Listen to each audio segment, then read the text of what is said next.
A continuación, queridos oyentes de Radio María, les ofrecemos la conferencia Espera en el Señor, pronunciada por Monseñor José Ignacio Munilla en un retiro de Adviento impartido a los sacerdotes de la Diócesis de Orihuela, Alicante, en el contexto del Adviento del año 2023.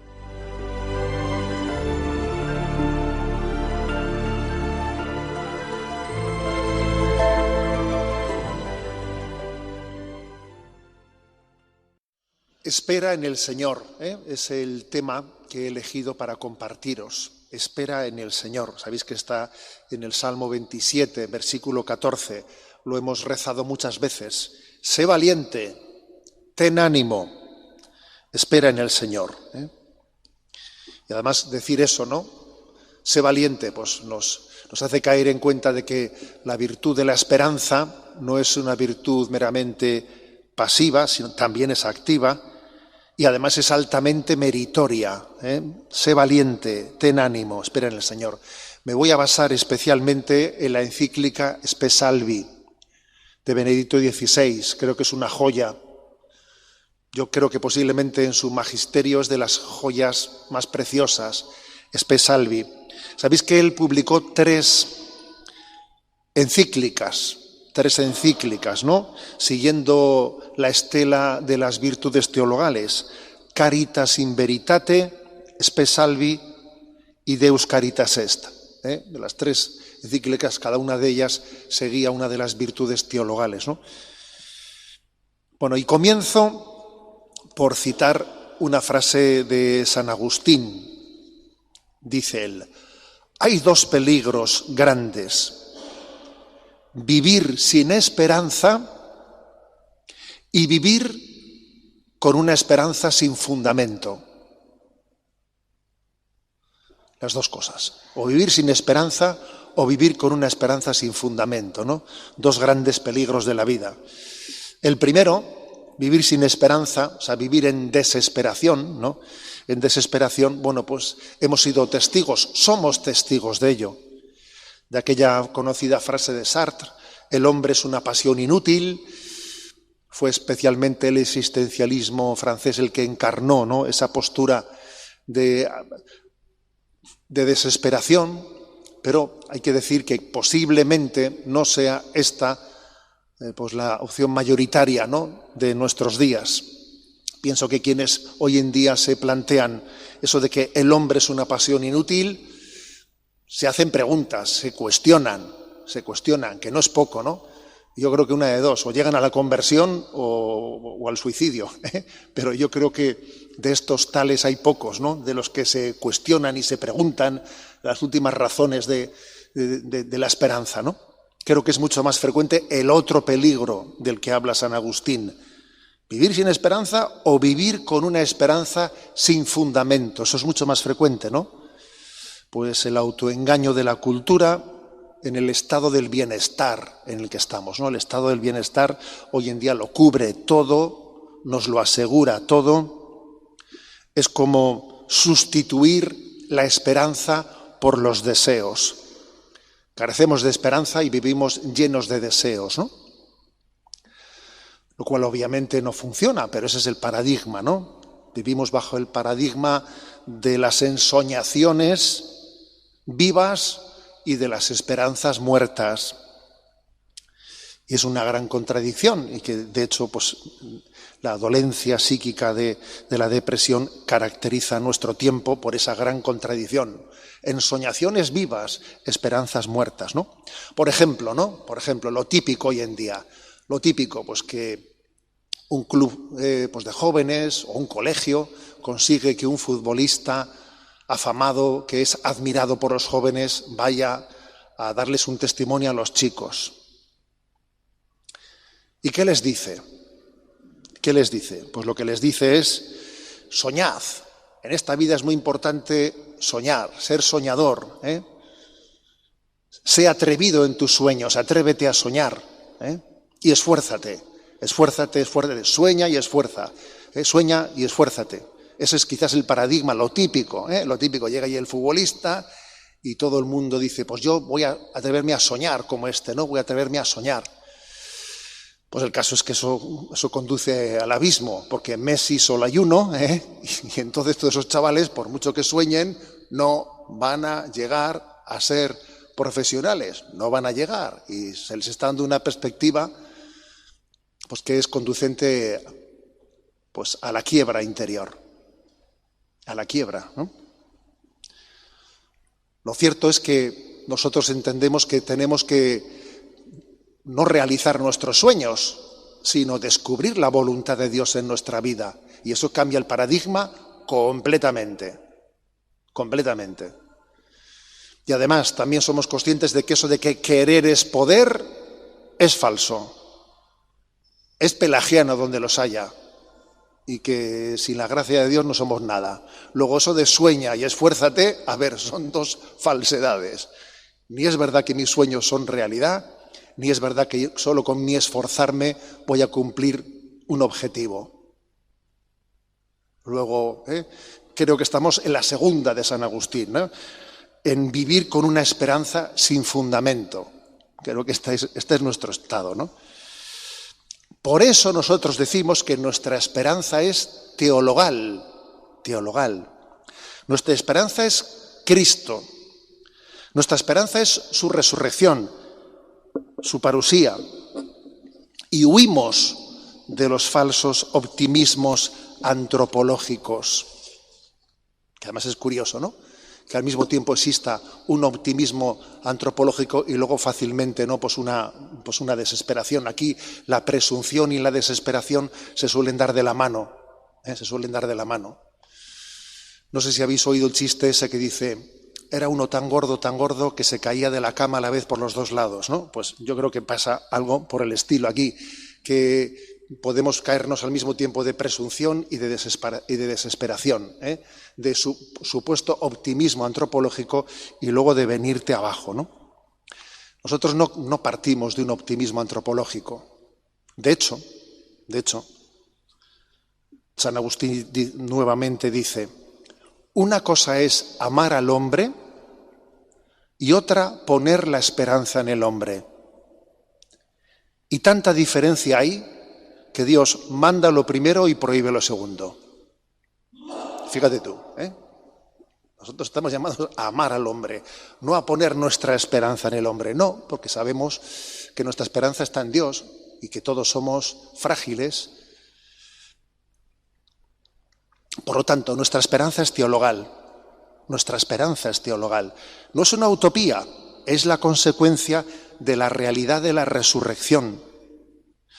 Por lo tanto, que nadie piense que cuando nosotros decimos que huimos del optimismo antropológico, nos estemos refugiando en una visión pesimista. No somos pesimistas, ¿no?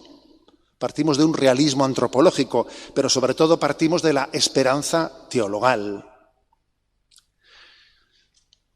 Y esperar en Dios es lo sumo que podemos esperar, porque nosotros a Dios no le ponemos topes. Poner tope a la esperanza teologal es hacerle tacaño a Dios, es no creer en su poder, es no creer en su misericordia. Nada es imposible para Dios. Tú fíjate si tenemos optimismo en la esperanza teologal, que esperamos que Dios nos haga santos, que eso sí que es esperar, madre mía. Esperamos que Dios va a realizar la santificación de nuestras vidas, ¿no?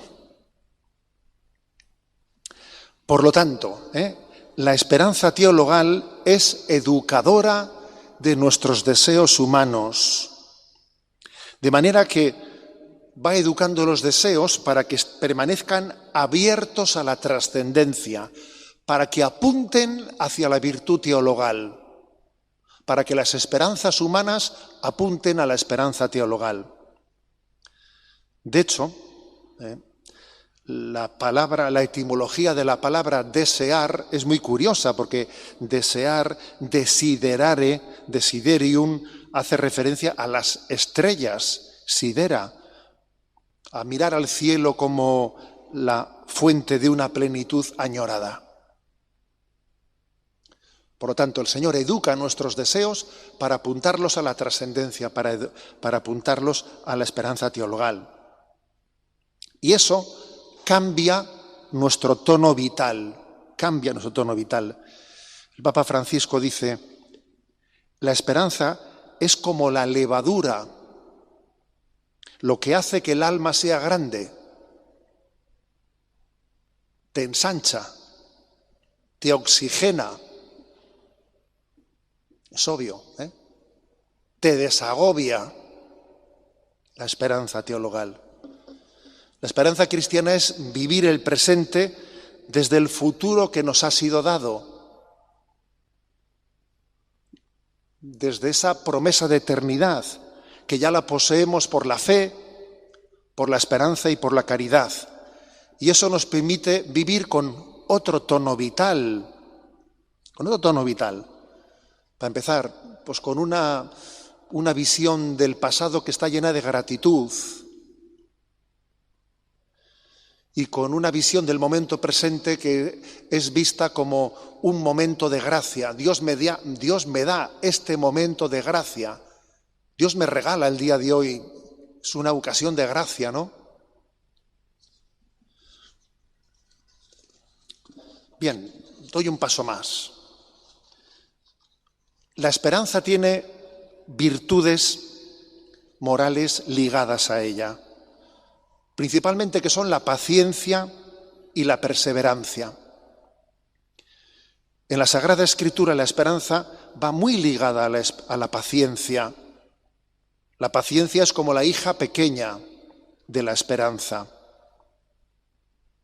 Y al mismo tiempo, la paciencia es también madre de la perseverancia. O sea que, si me permitís un poco la broma, podríamos decir que la esperanza es madre de la paciencia y abuela de la perseverancia, ¿no?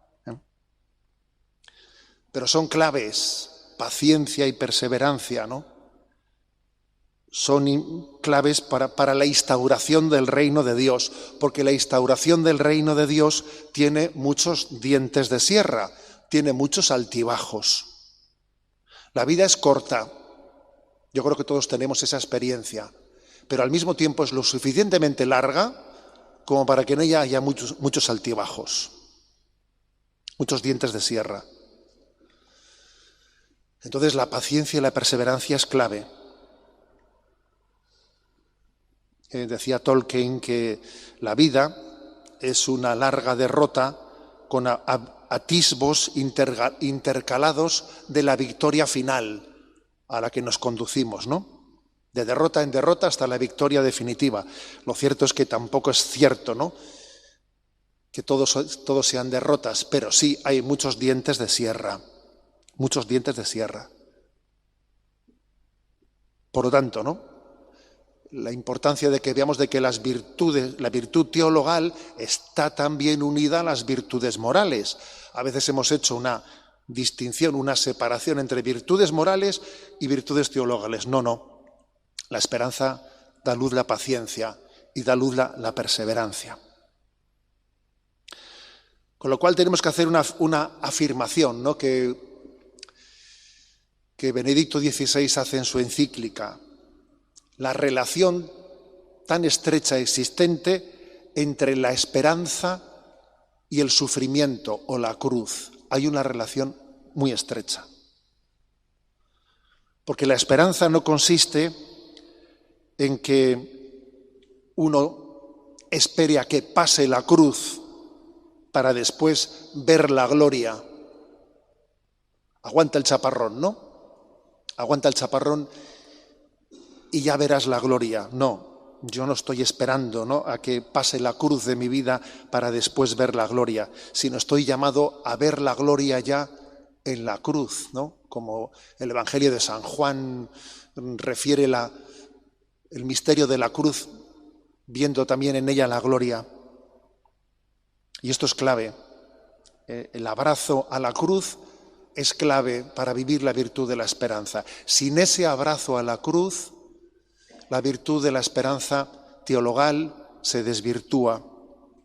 Cuando no se lleva la cruz de nuestra misión, tampoco se saborea la esperanza. No se llega a saborear. ¿Y esto cómo se hace? ¿Cómo se hace, no? Yo me atrevo a hablar de un triple paso. Yo cuando era pequeñito, pues yo fui educado pues en una familia pues que nos hablaba mucho de la confianza, del corazón de Jesús, etcétera. Me acuerdo que cada vez que vivías una contradicción, un disgusto, lo que sea, ¿no? Pues enseguida mis padres me decían, venga, ofrécelo. Me decían así rápidamente, no, ofrécelo. Y yo a veces me rebotaba un poco con ese ofrécelo, porque claro, ofrécelo era como recurso para todo fácil, ¿no? Ofrécelo, ¿no? Pero fíjate, creo que hay un auténtico tesoro escondido, pero es importante ahondar en él. Yo creo que hay como un triple paso para que ese ofrécelo sea algo verdadero y no sea una palabra, una frase hecha. Hay un triple paso.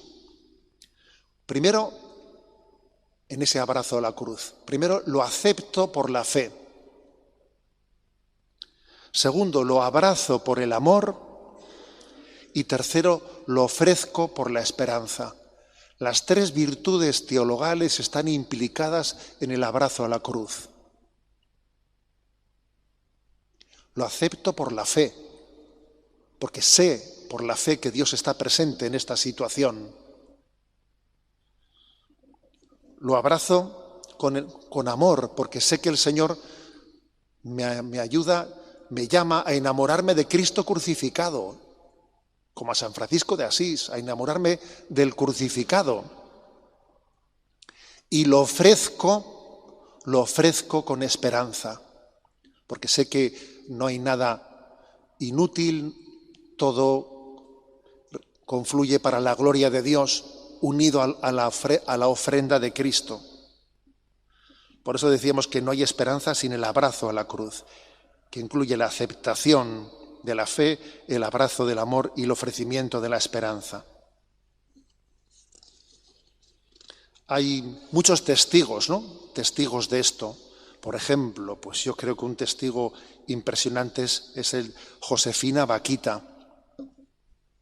Sabemos de su vida, ¿no? Nacida en Sudán en 1869 y cómo vivió en la esclavitud y cómo esperó y cómo vivió toda aquella situación de injusticia esperando en el Señor. Y su esperanza no fue que viniese Espartaco, ¿sabes? Porque claro, uno hubiese dicho en esa situación que venga Espartaco, esa no fue su esperanza. Su esperanza fue Jesús. ¿No?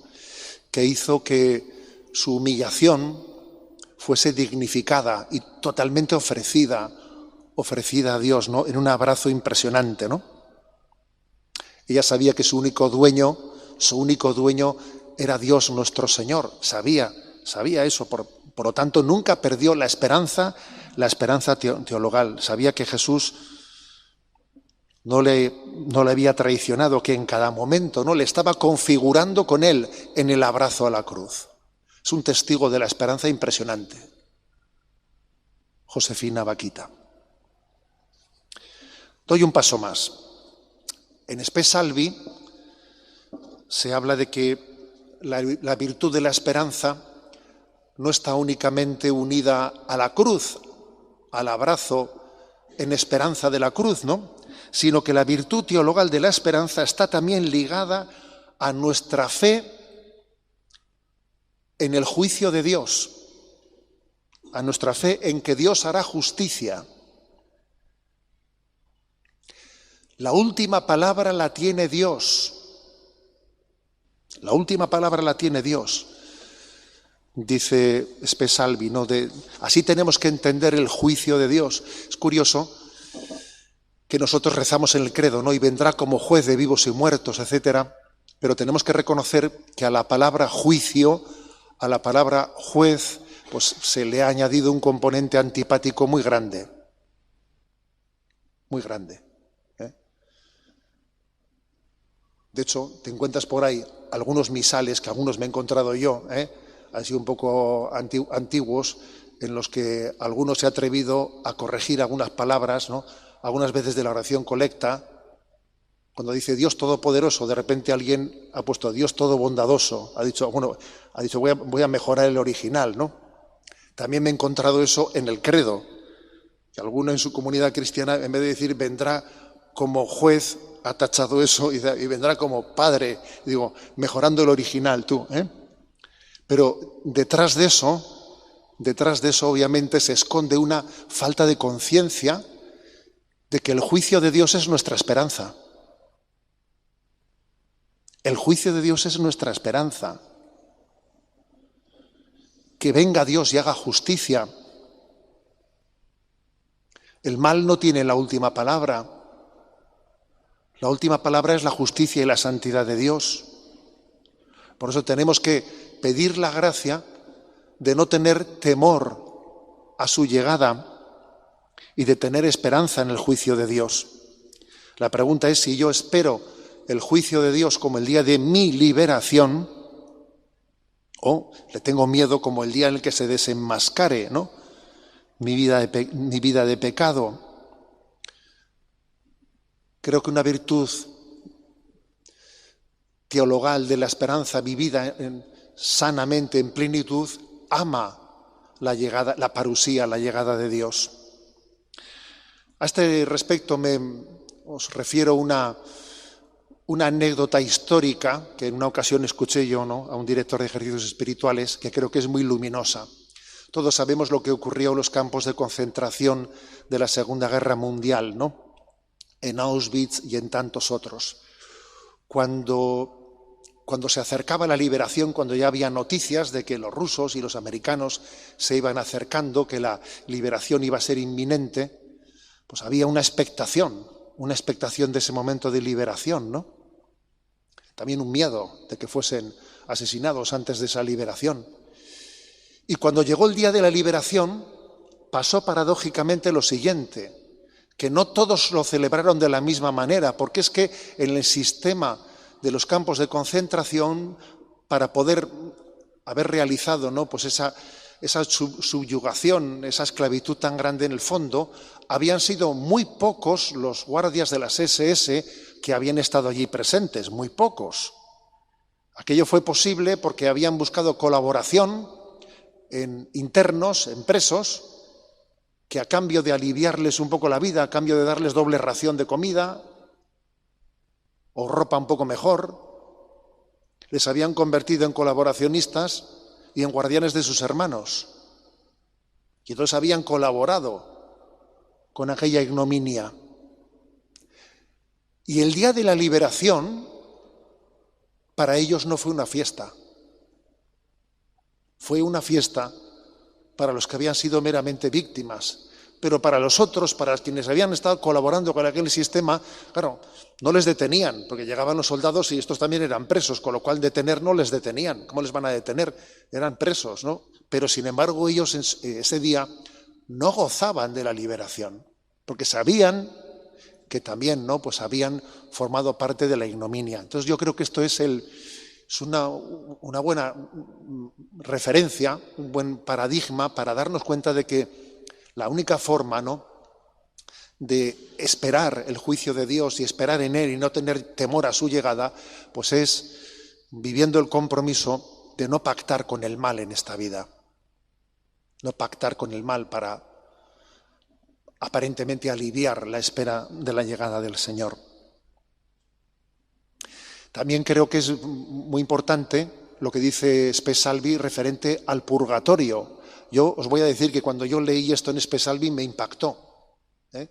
Dice Benedicto XVI, aclara que esto lo afirma no bajo la autoridad del magisterio, sino dice, esto es una opinión mía personal.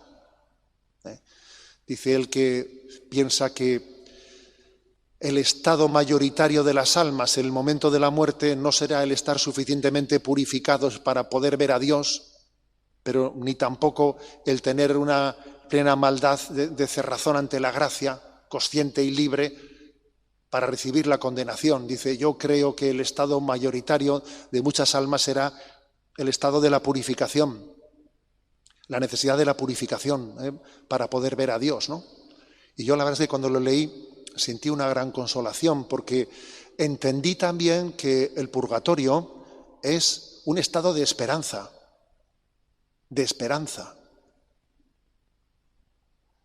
y que oramos por nuestros difuntos porque tenemos esperanza de que al final la obra de la santidad de Dios se va a consumar, a pesar de nuestras contradicciones, a pesar de que también hemos sido colaboracionistas en nuestros campos de concentración, ¿no? Y Dios nos ofrece la misericordia de su purificación en esta vida y en la siguiente. Y en esta vida, por cierto, ¿no? Las purificaciones, pues eso, se muestran de tantas formas, ¿no?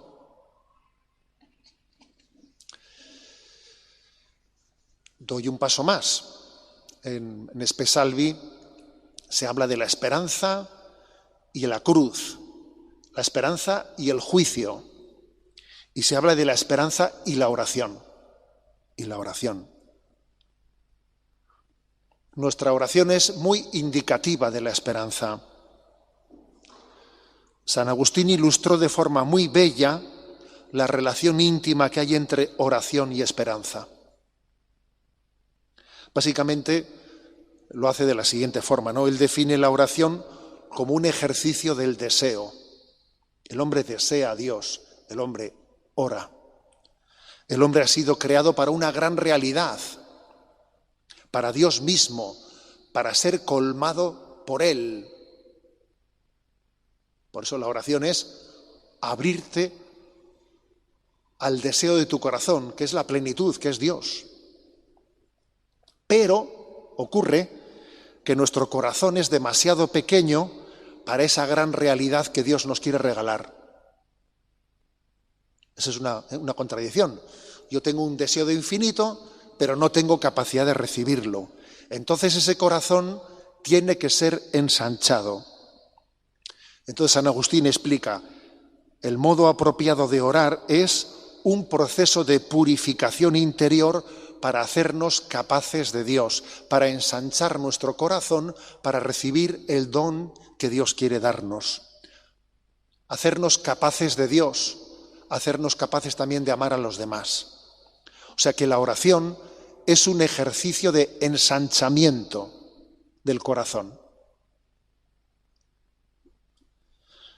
En la oración el hombre aprende qué es lo que verdaderamente puede pedirle a Dios, lo que es digno de Dios. Tiene que aprender también que uno no puede rezar contra el otro, por aquello de que dice, que gane mi equipo, que gane mi equipo. Y dice, hombre, los del otro equipo también tienen Dios, ¿sabes? Pues a veces nos ocurre también a nosotros eso, que rezamos contra el otro, contra el otro. Ha de aprender que no puede pedir cosas superficiales y banales. Tiene que entender que a veces no sus deseos le pueden estar alejando de Dios. Todo eso tiene que purificarlo, ¿no? Entonces, rezar no significa sino ensanchar nuestro corazón.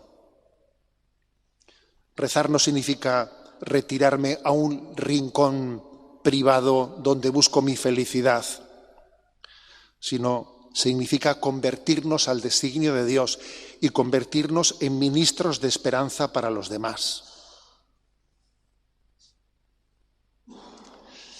Hay un testigo también, un testigo, igual que he dicho antes, Josefina Vaquita, ¿no? Un testigo de la esperanza abrazando la cruz, pues un testigo de la oración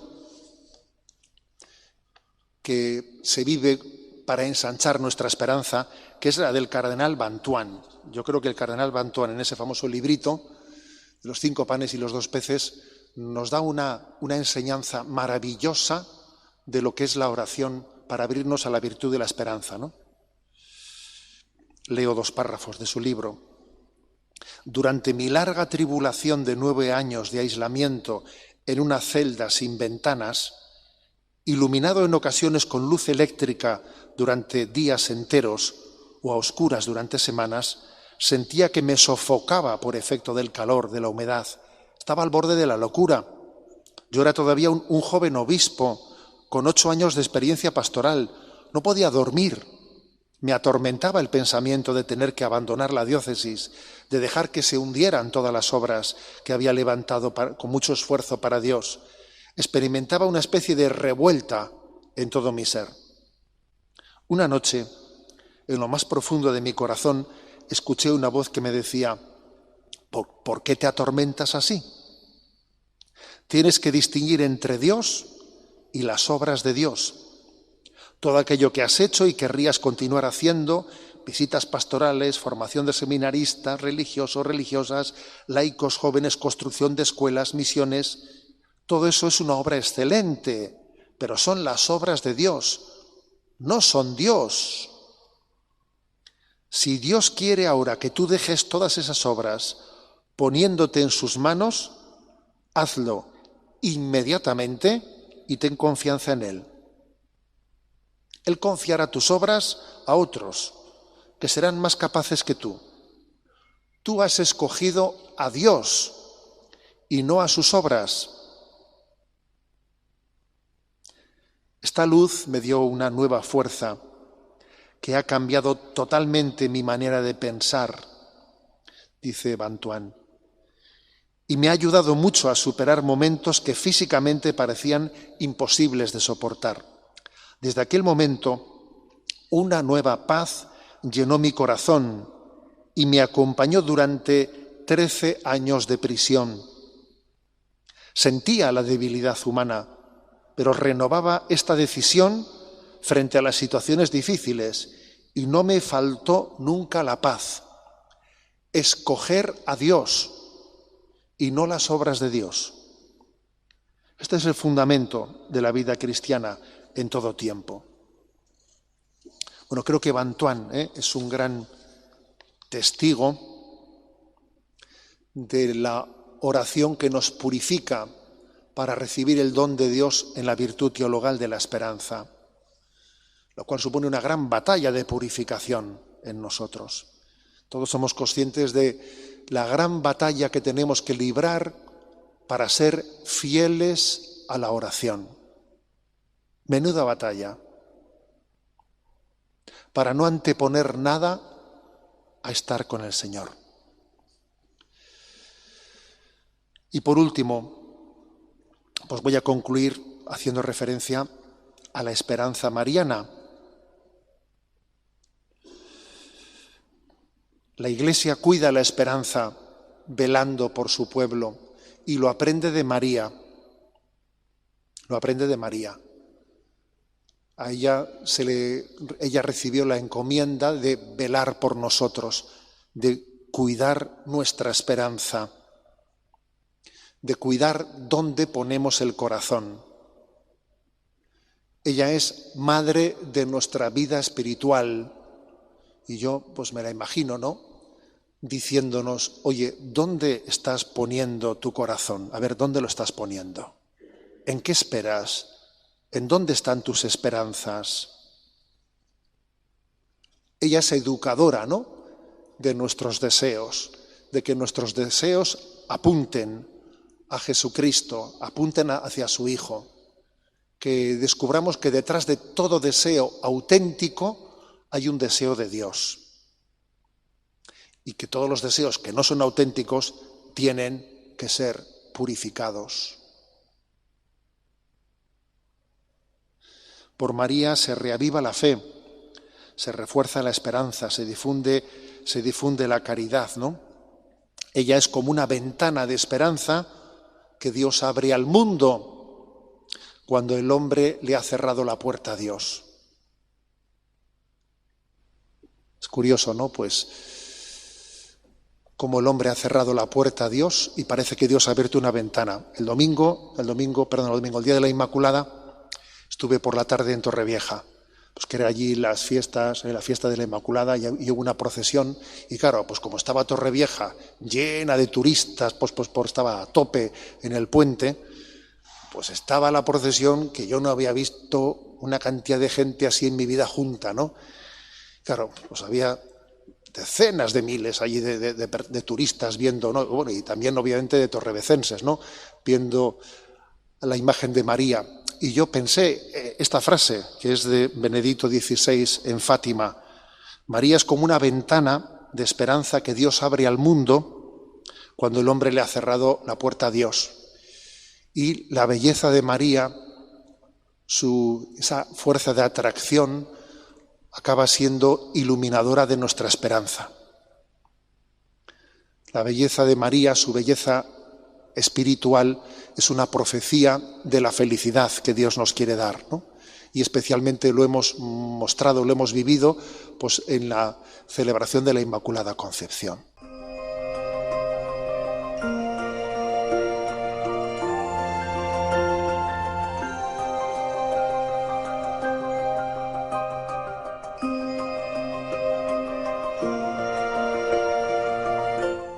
Así finaliza la conferencia Espera en el Señor, pronunciada por Monseñor José Ignacio Munilla durante un retiro de Adviento impartido a los sacerdotes de la diócesis de Orihuela, Alicante.